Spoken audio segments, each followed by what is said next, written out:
What's up, everybody? Doc Dog 985. There's levels to this. I got a quick video for you guys today. Herman Holtz came out and mentioned how they want to have a different strategy when it comes to PC and games and their games on PC. He was very clear that live service games are going to come day and date, but contrary to popular belief of what your typical PlayStation fan will tell you, he was not extremely clear as to what his strategy is with their single player tentpole games. Okay, he just said that it's going to be a different strategy, and then he mentioned how he wants to have how they believe that they will be able to attract PC gamers to play on the PlayStation platform with sequences and sequels. He meant to say sequels, but he accidentally said sequence first and then corrected it with sequels. So I have learned this generation that whenever any of these corporate heads talk, you have to be very careful with assuming what they try to say. You have to be very careful with filling in the gaps of what they try to say. Because when you do that, sometimes you're going to be wrong and you're going to look wrong, and they'll be able to flip it, or not even them, other people will flip it for them. The best example I could give you is when Jim Ryan said, "We believe in generations," right? I took that in the context that the question was asked, that he believed that generations are important, meaning that now it's time to move over to a new generation. Games are only going to come out for the PS5. And as we know, that's not the case. Many of their main titles this generation have been cross platforms. You could play on the PS4, and it makes financial sense when half of the player base is still on the PS4, right? So I'm not mad at it. But again, it was a situation where I tried to fill in the gaps, and that's not quite what possibly was meant, or some people had a way out, with things like that. Okay. Regardless, though, the conversation I want to have is with the discord of, will a PC gamer go ahead and buy a PlayStation for their exclusive game? If you are already a fan of PlayStation games, then I can see you doing that, especially this generation, before you knew that all the games were going to go to the PC anyways. Okay. I think by now all PC gamers know that every single PlayStation game eventually is going to come to your PC, and it's up to you whether you want to wait or not. So you would be buying a PlayStation 5 or PlayStation 5 Pro or PlayStation 6 simply for the exclusivity, if that's exactly what Herman Holtz said.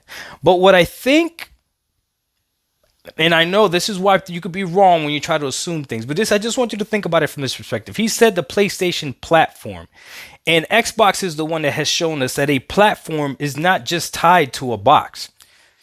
PlayStation is actually the same way as well. They're not just tied to a box, okay? And they are embracing the fact that they are a platform. They do care about user data and how many people are playing their game, not just about sales, because if they only cared about sales, they wouldn't be requiring the PSN account and leaving out countries that can't use a PSN account. They want you to go ahead and log into their PlayStation network. Now, this is what I think. What I think is the games that they're putting on PC that are the tentpole games, like he's saying, yes, they're gonna go ahead and drop those a little bit later on. They'll come only on console, and then later on they'll come onto Steam. But I think eventually, once they develop a PC launcher, then on the PC launcher it'll be day and date, and the Steam users will have to wait, because the PlayStation launcher will still be their platform. And that way, if you're a PC gamer, if you want to play PlayStation games day and date, you still got to go to their platform. I think that makes more sense than what people are trying to say out there, because I don't know what PC gamer out there. Again, if you did it for the PS5, it's different, because you didn't know that everything was coming. That's the difference. A lot of people are missing that when they're having these talks and they're having these videos. They're not being honest with the discussion that PC gamers that went ahead and bought a PS5, because you have people that have already done this, they didn't know that everything was coming to the PlayStation. There's an argument out there that, yeah, but the PlayStation is going to be able to run the games better because most people's PCs are are weaker according to Steam survey, right? And you got to be careful with the Steam surveys because a lot of those Steam surveys also, I'm assuming now, also take into consideration those gaming cafes, which I know are big overseas. We actually got one here at the mall near where I live. There's a like a gaming cafe and esports. I forget what it's called, but they have the whole back room is full of PCs, right? Full of Omen HPs, and they all have 3060s in them.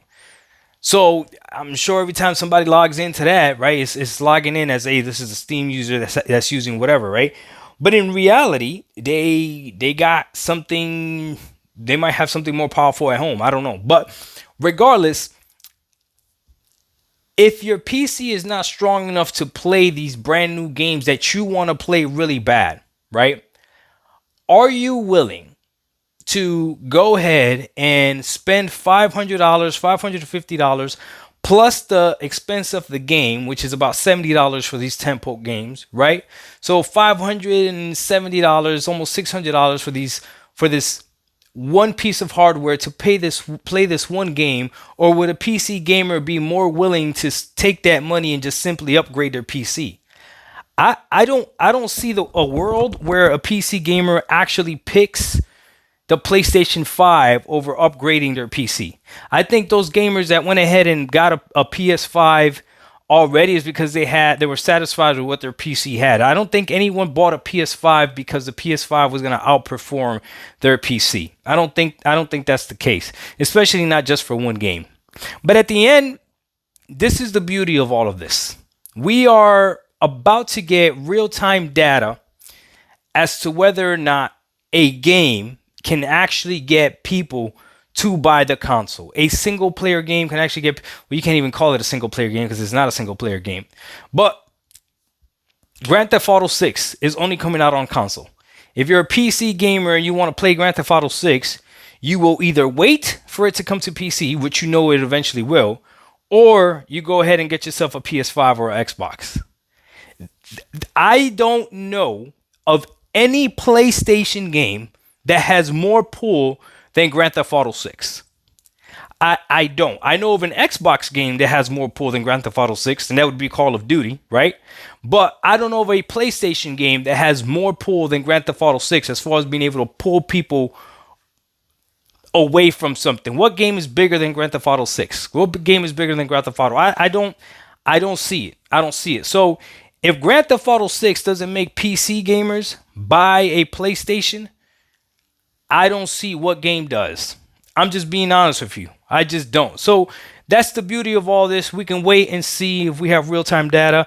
I still believe that day and date will come to PC, and I don't think it's going to take more than 2 years. Shout out to BG from Broken Games HCR. I agree with him 100%. You can't predict something and say within the next 10 years, and because eventually you're going to be right. So here's my prediction, BG. I think within the next 2 years, we will see single player games come day and date to PC from PlayStation. And I'm not just talking about, they're technically already doing it with remakes and remasters.